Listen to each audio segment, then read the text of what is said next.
Old stuff. Okay. We are live.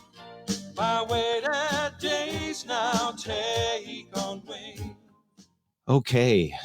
All right. David, welcome again for another therapy session with the praised one, Jeff Nuss. Oh, I gotta turn my volume down. Yeah. All right. I'm ready to go. We are, this is our 9th session. And as I was saying before we went live, I'm healed.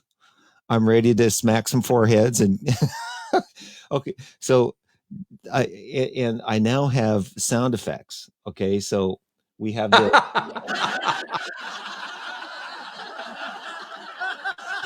okay. So I You've hit the big time. I have, I don't want to make light of what we've done here, but I've Oh, of it. It's good to make light of things. I still have visions of you coming at me with that thing that fit over the head, that scratches the the head. scratcher thing. And everybody loved that, but for me, it just gave me the willies. I never quite got the hang of that. I don't think your audience is going to know what you're talking about, but that's okay. That's well. So, before we went live, I was talking to you a little bit about the value of your time, because as I watch your Facebook page, and I know you over the years, you get tugged and pulled from all sorts of directions, and a lot of people want your time and want your input and your expertise and your wisdom, and you're called on all over the place. And I can't help but feel honored that you have spent this time with me. And I know that I can't keep you moving forward. However, I would like to be selfish and think that I'm special and just keep you with me all the time. But it's going to be limited moving forward. This is our 9th interview, wow. Our 9th session. That's my lucky number. Right. Lucky And because of your wisdom and all the stuff that I've gained off from you, I was thinking today, since we may not do this for a few weeks now, I would like to go in another direction other than just, talking about me and my issues, which was valuable to me, and others benefited from that as well. But I would like to go into a little bit of a deeper spiritual thought and practice today. And I was reading one of your things, Occam's Razor, and that's out of the March Science of Mind, May. Science of Mind. Yes, we've been sequestered for a long time. It has been, right? Wait, I have a copy. So it's called The Science of Mind. It's a monthly magazine, and they're guides for spiritual living. And it's, it's been around for well over since the 1930s, I believe. But it's an international magazine, and about every 2 years, they reach out to me and ask me to write the daily guides. So that's a message for every day of a month. And what's a great exercise and why I love it so much is because I have to get really succinct. I have to pick a point and I have to make that point, and I have to have a quote, and I have to have certain references in it. And it's really a challenge because as first and foremost, my love of writing, I just want to keep going, and I have to edit so much. So it takes a while for me to turn all of that in. But yeah, so this month of May was something that I did. Well, this one sort of stood out. Would you mind if I just read this or you know what? Maybe I could put it up. I'm just going to read it. Or so which one is it? This is Occam's Razor. Okay. And the affirmation is, the nature of my solution is simple. I am willing to receive it. Mm-hmm. So the the reading is, many years ago, my stepfather, a retired engineer, went out to oversee his vegetable garden. He noticed excessive puddles of water scattered throughout his yard. There had been no rain, and it so seemed that an aging pipe or water main break was to blame. So I'm sorry, I'm navigating my windows as well. He estimated the route of the underground line and began digging up the lawn in hopes of finding the source of the problem. Holes turned into trenches, and his backyard soon became a mixture of dirt piles, mud, and mysterious expanding puddles of water. After fruitless hours of digging, he searched for the garden hose to clean himself off and call for backup. It was then he discovered the outdoor faucet was already turned on. Water surged out of the mouth of the hose and had been flowing into the yard for well over a day. He had forgotten to turn it off the last time he'd watered the garden. It became a classic story used to tease my stepfather at family gatherings, and each of us had equal blunders as fair game. It's also a metaphor for collective unconscious behavior. The problem-solving principle known as Occam's razor loosely states that the simplest solution is almost always the best. Complexity is rarely superior to simplicity. This 13th century philosophical principle is actively used today in the fields of science, medicine, economics, design, and spirituality. Ernest Holmes writes, "To return to a sane simplicity is one of the first and most important things to do. We often value our favor complexity over simplicity. Oh, we often value and favor complexity over simplicity. We divert our desires toward costly, location specific, personality dependent fixes rather than timeless reminders to be still and know. The answer is already here. Life invites us to simplify. Now, then the affirmation is the nature of my solution is simple. I am willing to receive it. So the thing that I wanted to get to, because of the wealth of your teaching and wisdom and knowledge, is this thing that jumped out to me of the collective unconscious behavior, and um, what we do as a collective conscious, and what do we do to keep simple and stay focused. And through these last 9 weeks, we keep Right. coming back to one simple answer. Is there anything that you can expand on all of the stuff I've just said and read? So what is it about that idea that stuck out to you? Well, I feel sometimes through, and you've witnessed me go in this scattered thought process all over the place since we've been doing this, and you try to keep me focused and bring me back to a simple place of uh, just being aware Okay. and kind, and I just know that I've come from, oh, I'm scared, oh this, oh that, oh this, and my personality and my thoughts get all scattered and they feel complex, and some days I just need to sit and quiet the mind. And I think that the best answers and solutions to all of my problems come when I can actually finally get rid of the noise and all of the stuff going on and just sit and quiet myself and focus on a simple thing. And we've constantly come back to love and just loving the family and loving the human being in front of us or beside us or in us.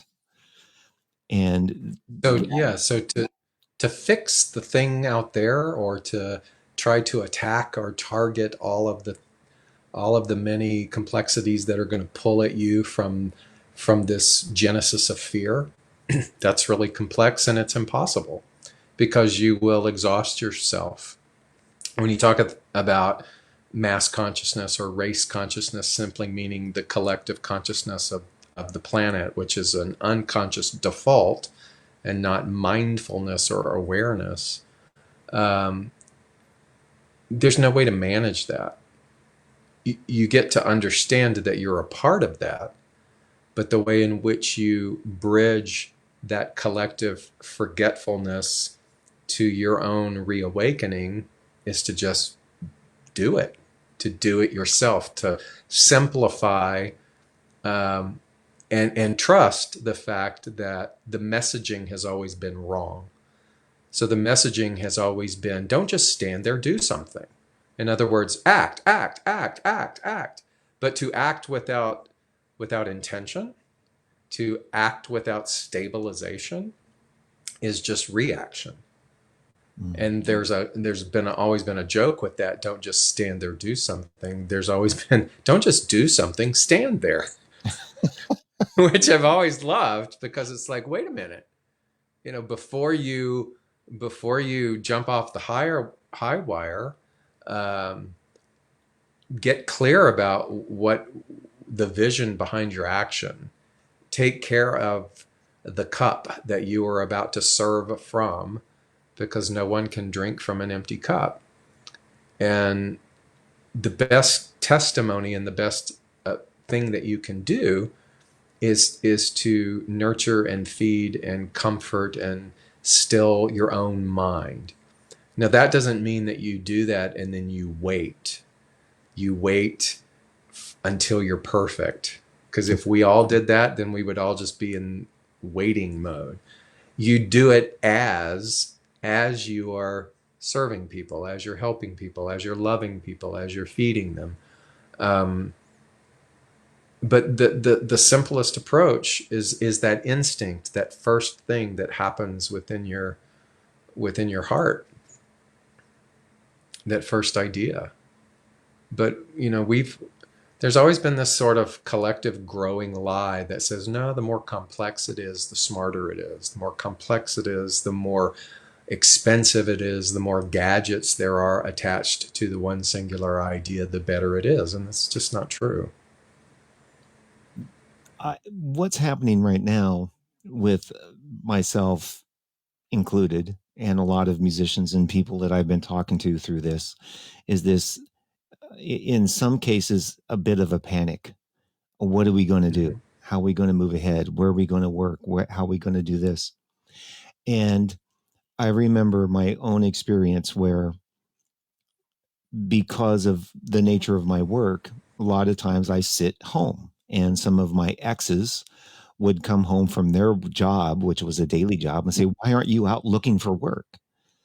And the thing that I learned is getting out and going somewhere actively doesn't really get me the work. Sometimes it requires me to sit and think and be quiet and process and go, okay, maybe this would be a good place to go, and then reach out there. But it appeared to them that I was doing nothing. And we're in a state right now where there have been times, especially in these last 9 weeks, that I've sat and thought, oh my God, I should do something. I need to do something. And there really is, for the first time ever, there really is absolutely nothing I can do other than something in my house, something that maybe can further me down the road, maybe read a book or try to meditate or become spiritual or think of a different way uh, to perceive what's happening for me. And I did that after one of our talks where I Well, okay. and when all of a sudden I realized, look, I'm just telling the same whiny story over and over about how bad it is and how awful it is. And I decided to change that and write a different story for myself, and started thinking positively, which in turn the universe responded by giving me positive feedback and giving me positive things happening. Mm-hmm. So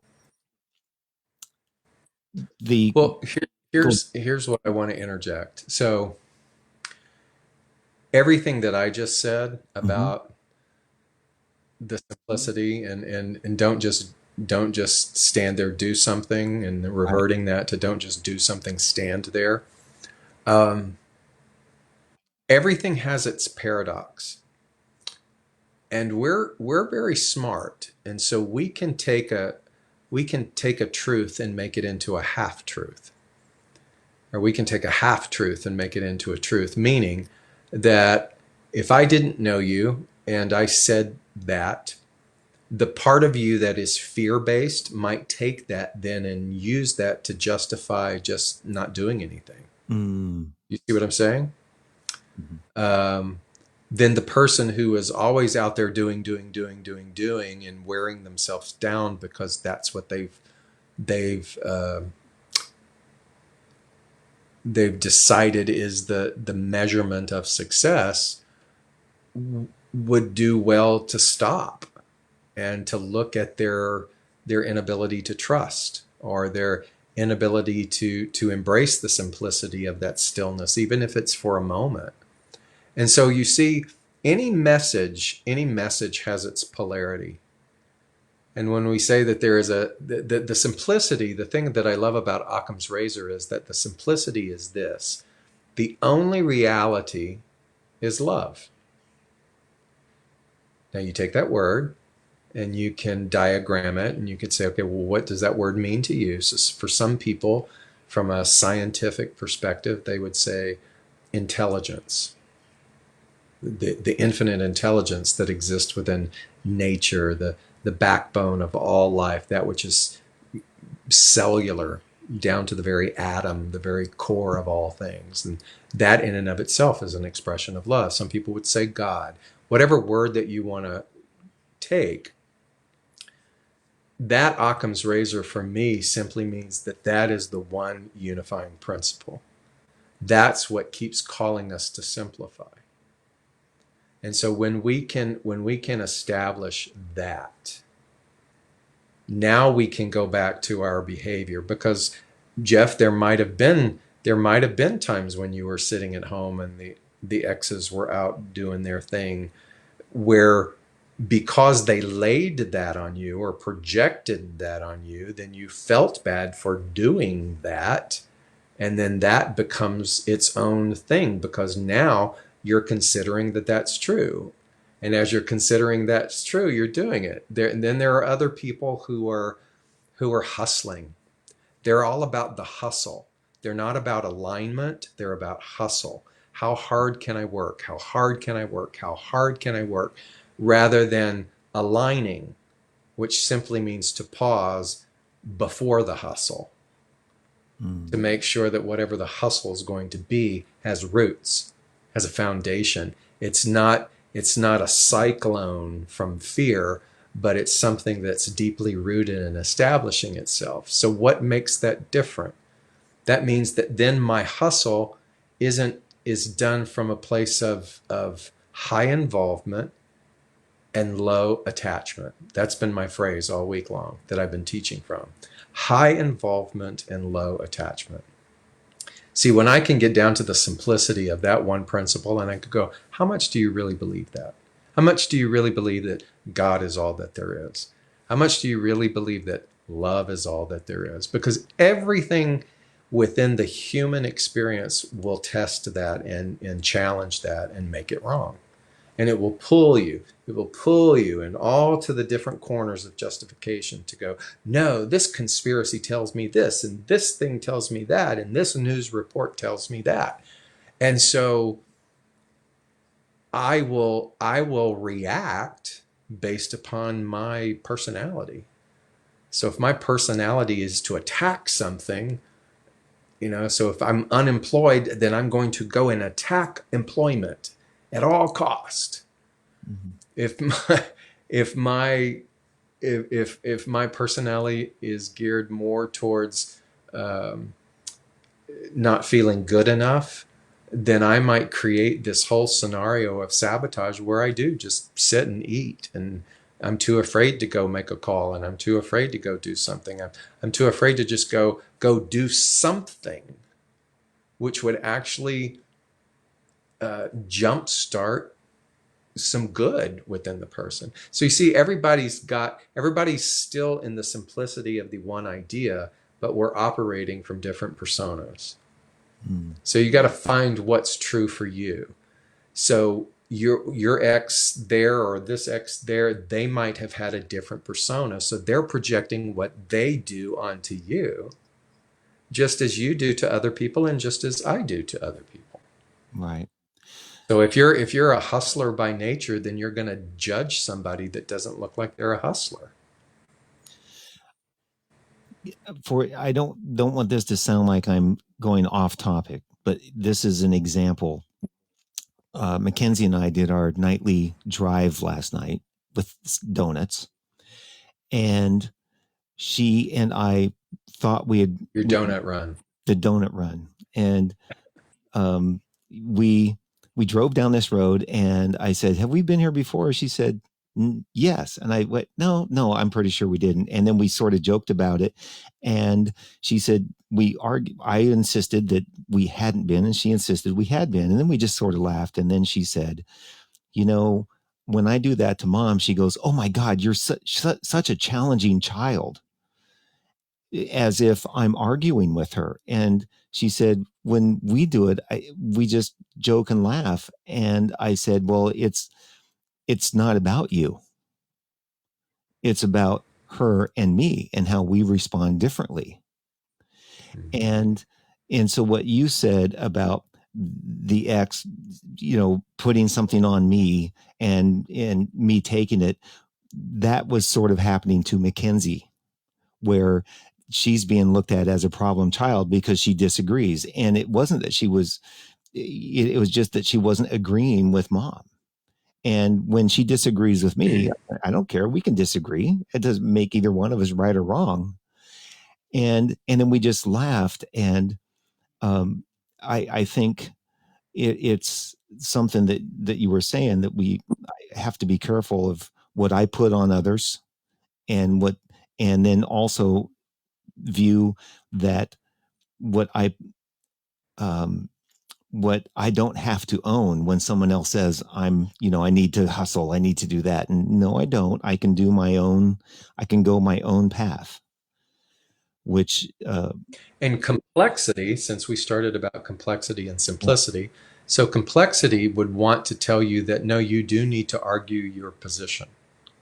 mm, And simplicity would look at the other person with compassion and understanding and not. So this isn't about taking sides with your what your ex did and what you did and who's right and who's wrong and building a case around it. It's understanding that we all operate from this mass conscious reactive thing that is attached to a fear.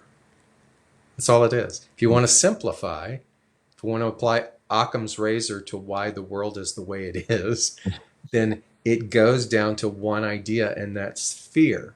And the fear is based upon something being taken away, mm, some instability, or as I like to say, it's a mistrust in the divine, or a mistrust in that principle.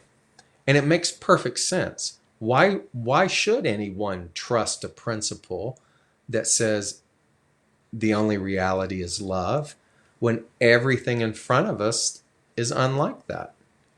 How in the world could an author or a minister stand up in front of people and say God is all that there is and love is the only reality? How dare them? But you can't, and this is where the paradox is, you can't answer that question one dimensionally. mm, You see, we're having a one dimensional experience right here, but this isn't the totality of what's going on. What's going on is a multi dimensional experience, an infinite experience that you and I could never fully grasp. mm, You want to know why this person did this to this person. You want to know why this death happened this way. You want to know why this tragedy happened that way. Well, everybody wants us to answer those things in a one-dimensional answer. But that's not what that principle is based on. Mm. So the principle that God is all that there is, or love is the only reality, is just as much a principle as it is an invitation. And it's saying, yeah, so do you want to consider that everything is not as it seems? That's what faith is. That's what gives you and I the ability to look at a darkened sky and to realize that there is something beyond that. And the reason that we know that is because we've had an experience of it, and we've had a repetitive experience of it.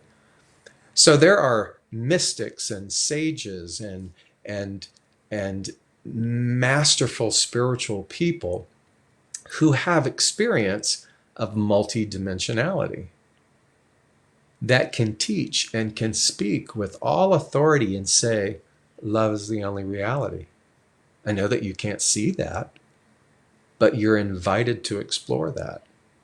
Because until we explore that, until we consider that, then we're always going to be trying to define the macrocosm, the multi-dimensionality of existence in a one-dimensional framework. And that's insanity. You just can't. In all of this that's been going on, I feel the best when I tune out all the noise, Mm-hmm. sit down, relax, and realize that the only thing really important to me right now is my daughter in the other room, Mm-hmm. that we're both healthy, and that we can enjoy each other's company. That everything else really is, how important is it really? I need to ask myself many times. If I turn on the news, if I look on a Facebook feed or something, I can find anything can just set me off. I'll either feel like I've not done enough, or I've done too much, or I've hurt somebody's feelings, or, oh, I'm mad at this person, mad at that person. Oh, I don't have, they have. I can just go in all of these different places. But as long as I just think and feel the love and bond between us, and just be with that, I feel the best, and I feel the happiest when I can shut out all the noise and just focus on what's right in front of me, which is generally one of my children, and mainly Mackenzie right now, because she's here. Mm-hmm. And keeping things that simple, sometimes my mind wants to tell me I'm ignoring things. I need to pay attention. I, I'm I'm hiding from it. Oh, I need to focus. I need to let. But it's not that I'm necessarily burying my head in the sand. It's just that I'm choosing not to pay attention to the noise, Right. and really just focus on the love and the idea that love is all there is.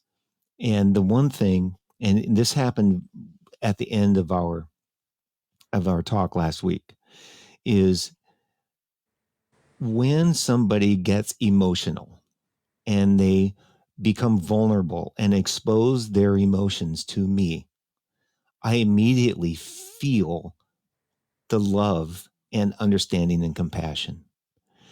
And when you told the story of the gentleman in India, I forget his name, that needed the motor scooter to get food, Mm-hmm. and watch how you felt about it and tear up and want to help him and then help him. It's that kind of emotion that draws me into a being. And that's the one thing that connects us instantly. And to me, too many people avoid that at all costs, avoid exposing their raw meat, if you will. And that's what makes me love them. That's what makes me want to go, oh, how can I help you? But they spend so much time telling all these stories about, oh, this is me and blah blah blah blah blah, but they avoid going and just allowing themselves to be that emotional being. And what is it that has caused us to so run from all of that? Is the fear that you mentioned? Is it afraid that there's, if we expose our emotions, that means there's something wrong with us, that we're mentally ill, or we're not man, or we're not a woman, or whatever it is?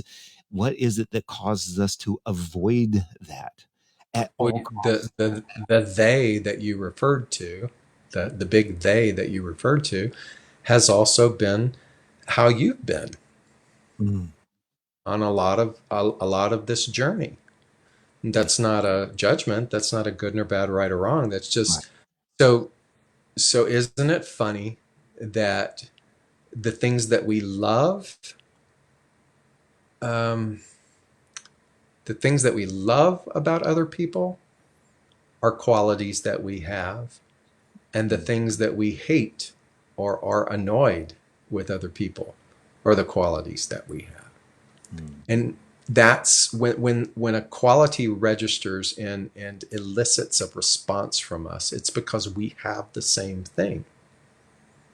mm, When we become so irritated by another person, by their projections, by whatever it is, it's because we do the same thing. We wouldn't be irritated if we didn't have that unresolved within us. mm, So all it is a mirror.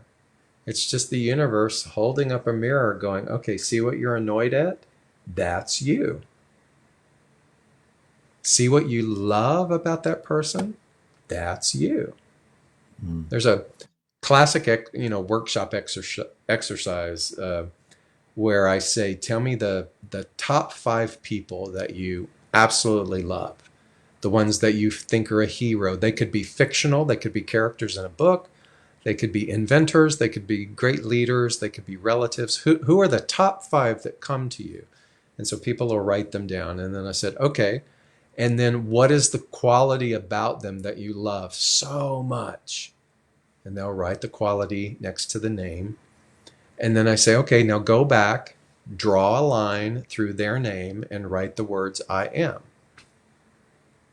So you are that quality. And the reason why you admire that person so much is because you possess the same thing. There is no separation, there is no us and them. We are personas or individualizations of one thing. So the mind of Albert Einstein is your mind. The the technical genius of a Steve Jobs is your technical genius. The creative inventor genius that is in the minds of the Wright brothers is in within you. All of us have that. We don't mock it or copy it per se, but we individualize and we access that same thing. And it's true for the hatreds of the world, for the thing we label as the monster. All of that is within the collective one. And so when I say, but you just said, David, there's only one reality, and that's God is all that there is, or love is the only reality. Yeah. But when you look at the law of polarity, it says, okay, it exists, but you and I have, so this is love, this is love. So you and I have the capability of taking this and then reducing it and reducing it and reducing it and reducing it and reducing it and burying it and burying it and burying it by social conditioning, by generational indoctrination, by domestication, by cultural forgetfulness. We have the ability to take that thing and to bury it so much that it's very hard to perceive it, but it's still there. Do you understand? mhm, That's what the principle of polarity tells us, is that everything is a truth, But in that truth, there are also half truths that bury the truth. And so we can go around and we can bury that and say, everything's screwed, everything's awful. It's every person for themselves. You gotta fight because there's only so much good to go around. There's no truth to that, only from the fact that that's what we've allowed ourselves to see. Mm. Do you follow all of that? Mm-hmm. Mm-hmm. And so it takes someone who's willing to look beyond appearances. That means you, that means me. It takes someone who's willing to own their ignorance, their bias, their justifications, their fear, their projections. That's emotional intelligence. For somebody to be in a conflict and to go, what am I contributing to this? Mm. Rather than it being all about the other person.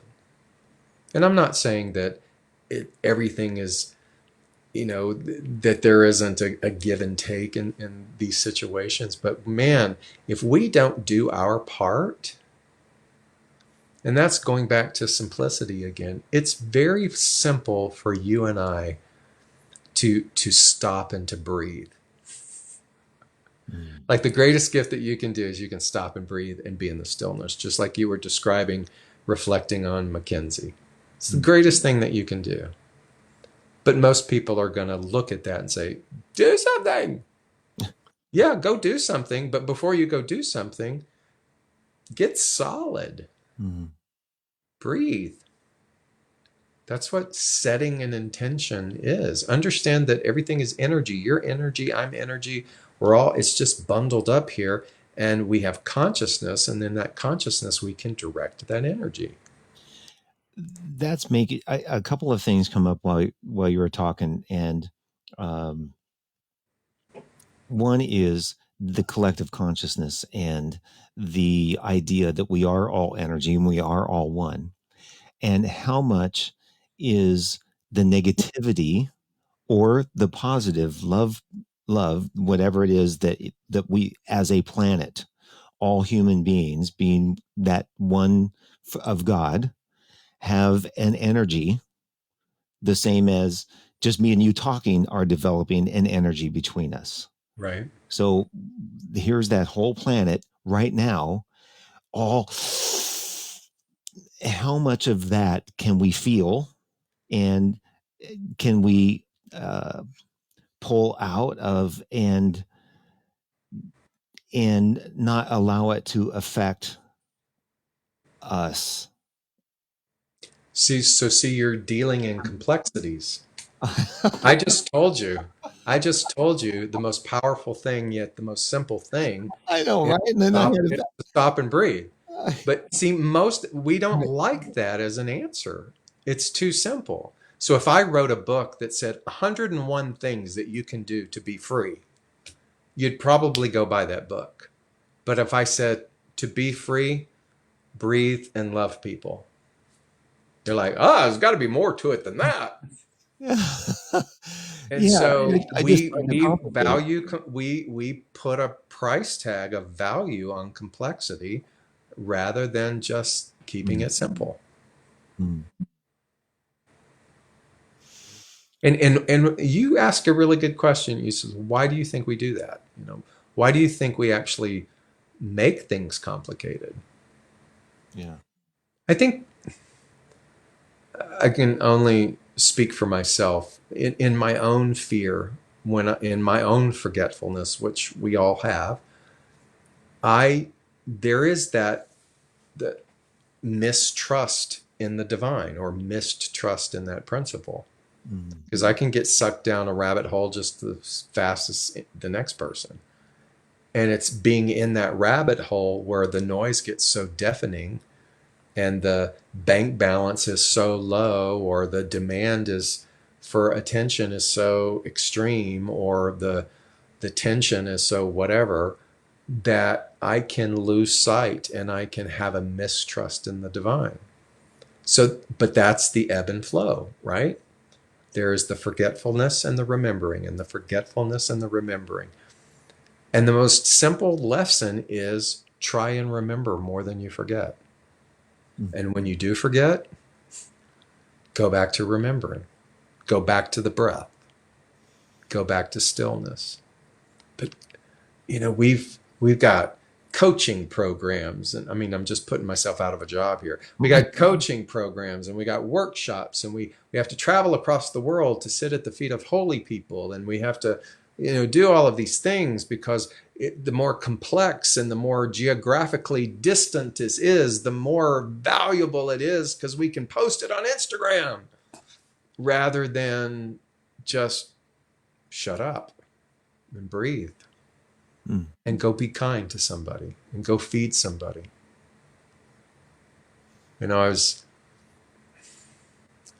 on another show yesterday out of California, and the person was lauding me for my work overseas and slums and schools and things like that. And I said that's all well and good. And I said, but you know who the real heroes are the children. Mm. They're the ones that have to live in the experience of the Mm. slum. I'm visiting the slum. Mm. They're the ones that have to breathe the toxic air. They're the ones that have to drink the bad water. And they're the ones who, in spite of all of that, and the 12 kids and the lack of food, in spite of all of that, they're the ones who keep it simple and get up and walk to school. Miles, sometimes miles. There are girls in Guatemala, you'd be horrified at the amount of work that they have to do before they leave their house at 5 a.m. to walk 2 miles, to catch a bus that goes 10 miles, to catch another something, something, to get to a classroom. And so I really try to keep everything in check and go, I'm just trying to help, but it ain't about me. Mm. And that's, I want to say sadly, that's the way the world operates. There's no sadness to it. It's just the lens of perception.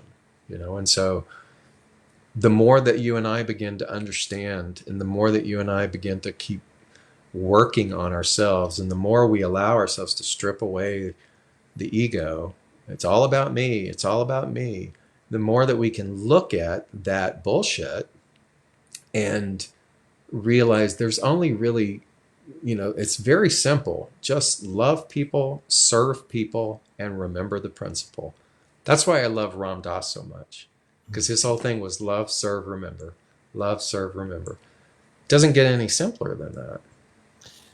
I read something, and I'm not quite sure where it was, but um, serving others is a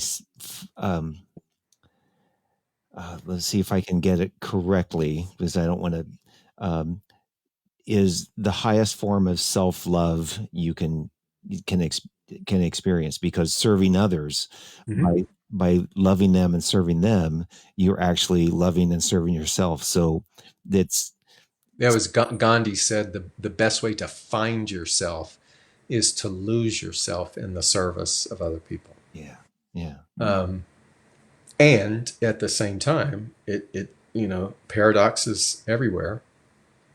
You still have to love yourself as well. You can't hide your self hatred in doing for other people, because that's a postponement of doing your work.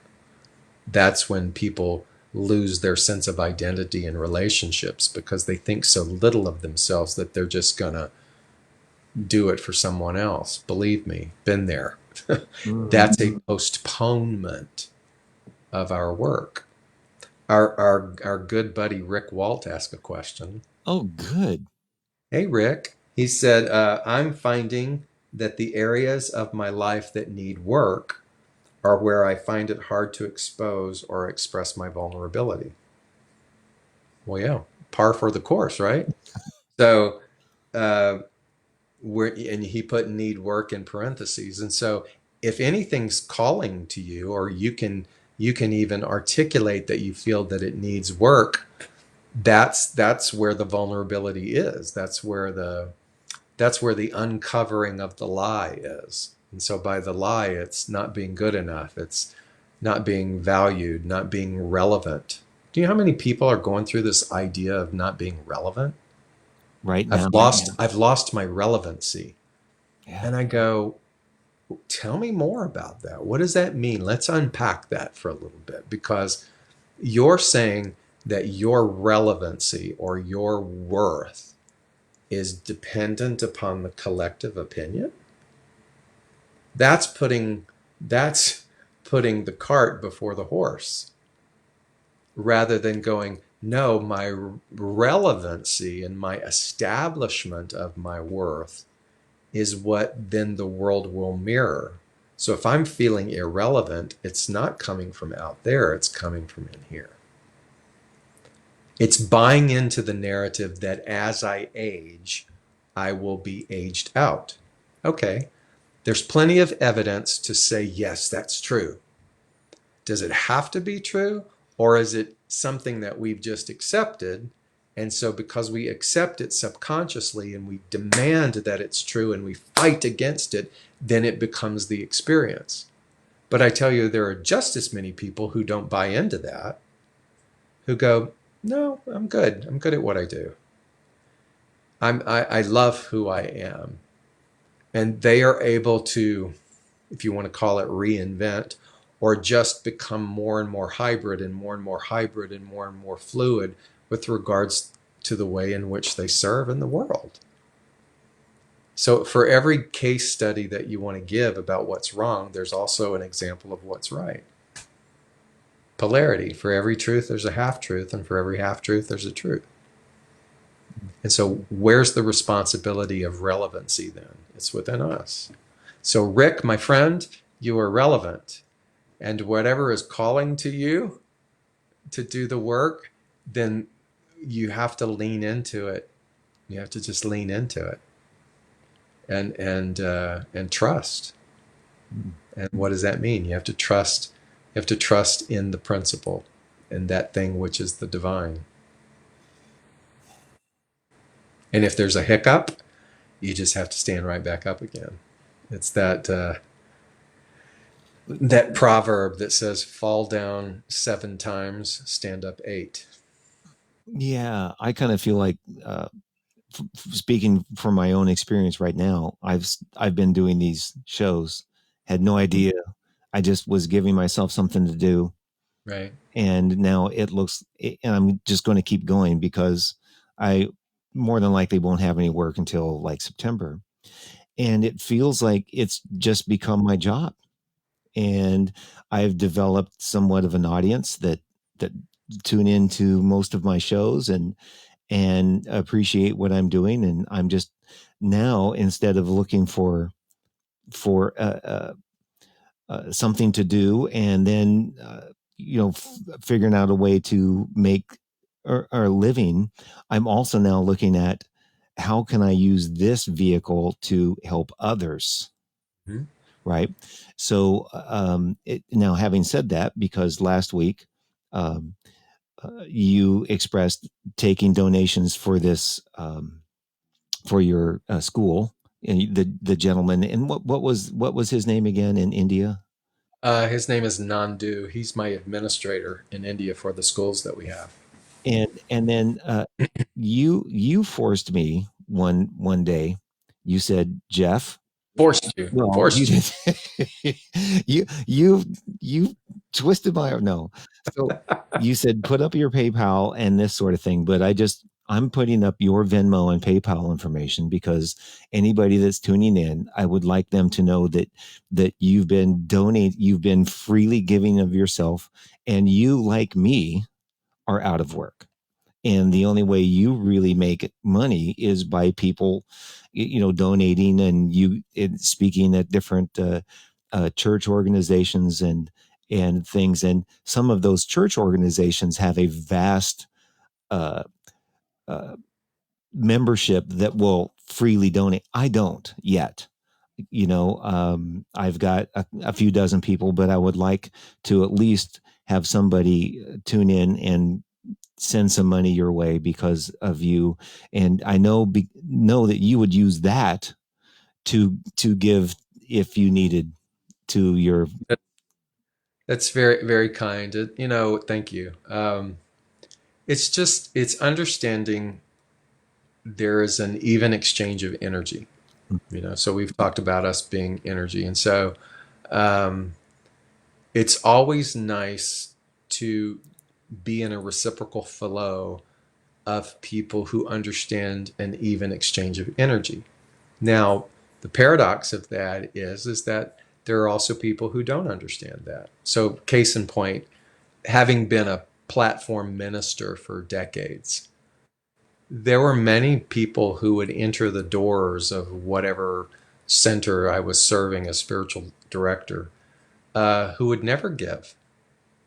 And they would reap the bounty of that community or the message or the music or the programming or whatnot. They probably, or I'm doubtful that they ever paid or took for a class or any of that kind of stuff. But see, that's the thing about that particular availability is you can go and you can take and take and take and take and take. Um, but you don't really understand or understand the embodiment of what it is that you're taking until you have skin in the game. Hmm. Meaning, many people would come up to me and say, "Oh, I want to take that class that you're doing, but I don't have any money."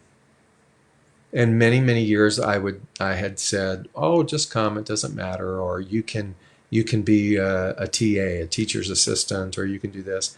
And very rarely did anyone that I made that offer to fulfill their obligation. Why? I want to say I have it figured out. I don't know if I have it all figured out, but there's something to having skin in the game. There's something about placing a value on something. There's something about you placing a value on you that increases your value. There's something about me placing a value on me.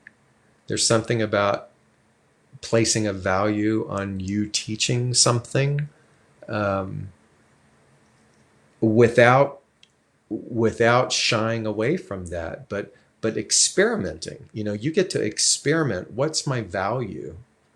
And as you experiment with that, and you just notice all of the resistance that you have, go, because what's that resistance tied up with? You know, what's that tied to? Is it I'm not good enough, or there's more people doing it cheaper? I mean, so it's just so it gets complex rather than going, if I have it, I'll share it. If I need it, I'll ask. That kind of thing. And making both sides of the coin okay.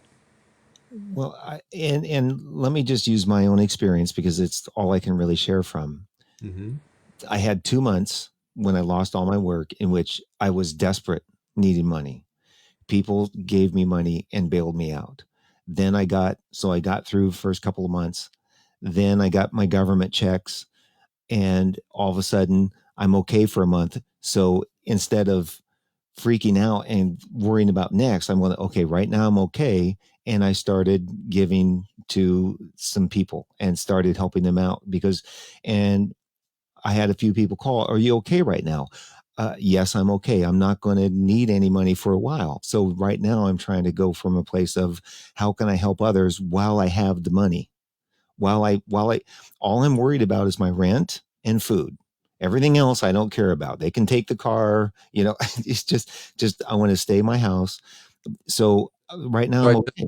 I just want to interject then. So notice what you just described. When you feel that you have sufficiency is when you give yourself permission to dot dot dot Mm. give serve. The It gets interesting when you just serve no matter what you have.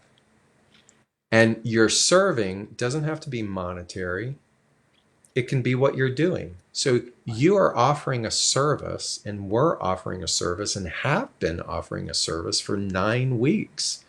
Even when you are going through the appearance of insolvency, Mm. you're still serving. So it's important that you stop for a moment and just look at the language, the way you described it, because the way that you described it, that's saying that I can only do when something looks this way or something appears this way. And I want to challenge that. Mm. I want to say, if love is all that there is, then the real currency is love. I gotta tell you this story, and I don't, maybe I said it once before, but it just keeps coming back to me. And it was from a guy named Greg Bear who wrote a book called Real Love, and he says you have $2. It's your last $2, and you put those $2 on a table, and you turn around to put your coat on because you're going to go to the store and you're going to buy a loaf of bread with those $2. And when you turn around to put your coat on, somebody comes and takes those $2. How do you feel?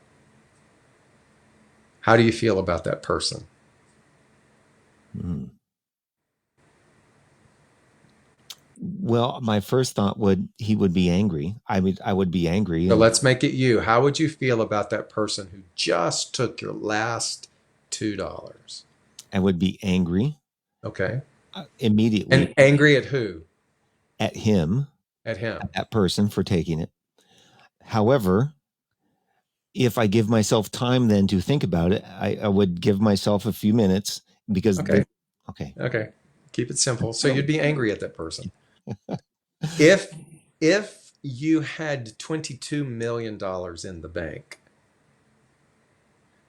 and you put the $2 down on the table and you turn to put your coat on because you're going to go buy a loaf of bread and that person stole the $2, how would you feel? I wouldn't care. So it's not about the person. No. It's about the feeling or the thought of not having enough or the fear of something being taken away. It's the belief in lack. And so the person, you and I, who may be temporarily short on cash, we want to turn around and be angry at the appearances of the things that seem to be taking away our good, rather than practicing that I have 22 million in the bank. And I'm not talking about some stupid game. I'm talking about the sensory awareness that you're wealthy in spirit, that you and I are wealthy in spirit. And that's what separates the person who is happy. That's what separates the person who is peaceful and mindful from those who are so at the mercy of what happens in the external world. So I want to be the person who has the same response as the person who has $22 million in the bank. And you know what gets to happen that way? We then begin to open up to people who want to give from sources that we haven't even thought of, because that's the vibration that we're humming with, rather than, oh my God, you're going to take away, oh my God, you're going to take away, oh my God, you're going to take away. You get it? Mm-hmm. And I'm just as guilty, Jeff. I'm just as guilty. And so it's a practice. It's a practice over and over and over and over and over again.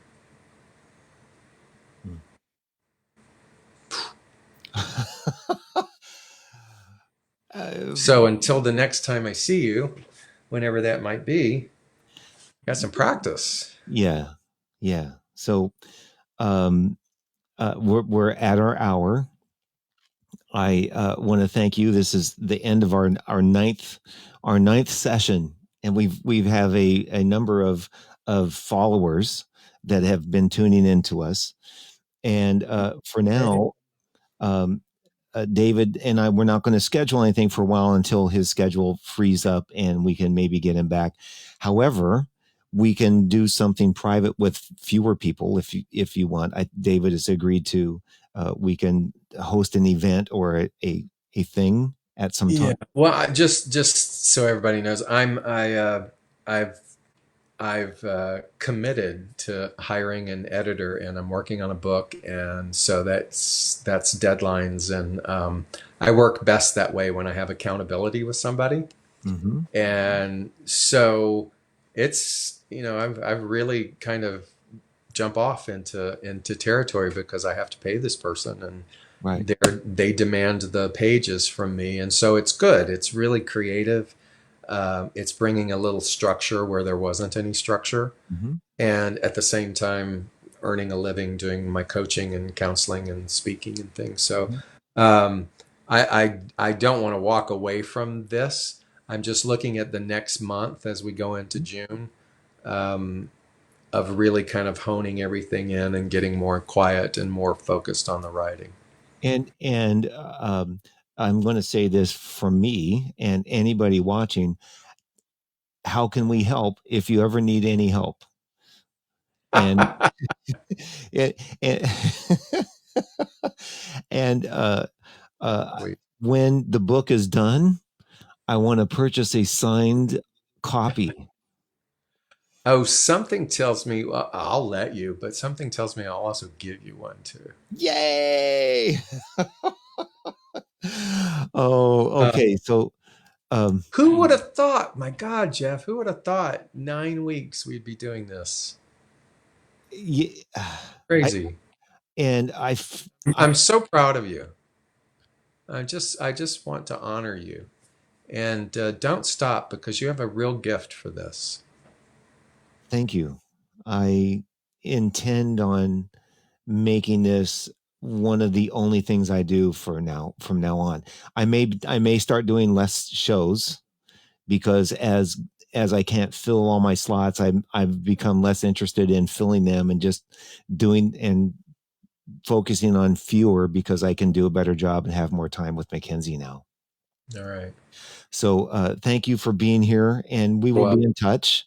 And everybody, uh, you're tell them to go to davidault.com and sign up for my email list, or go to Facebook to the professional page and just follow me, and you'll know where I am. yes, and all of that information is on the screen. All right. Thank you, Thank you. David. Okay, bye bye. Okay. Take care.